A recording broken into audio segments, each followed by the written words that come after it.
Ryan, saan isinagawa yung pagsasanay at yan ba ay masusundan pa? Kailan isinagawa ito sa iba't ibang lugar sa Cagayan Valley.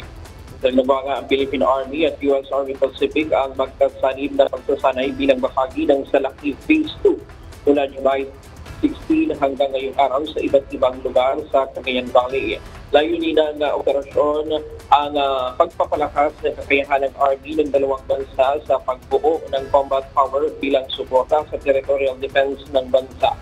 Kasama rito ang movement ng puwersa sa land, air at sea gamit ang pinagsamang kagamitan ng Philippine Army at US Army Pacific.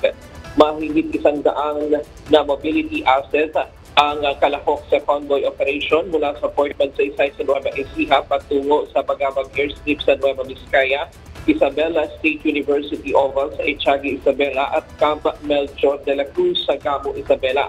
Bahagi rin ng pagsasanay ang military free-fall drills sa Bagabag Airstrip at fast rope insertion and extraction system of drill sa Isabela na layong masubukan ang bilis at husay ng tropa sa pag-deploy sa mga challenging na lugar. Magkasanib din na magpapadala ng tank asset ang dalawang ground forces sa Port Irene sa Cagayan gamit ang US Navy Landing Craft Unit. Ang Salaki Phase 2 ay alinsunod sa layunin ng Philippine Army na maging mobile, agile at sustainable. Handang tumugon sa iba't ibang misyon at sakuna anumang oras. At yan muna ang latest mula dito sa Maynila. Balik sa'yo, Ella.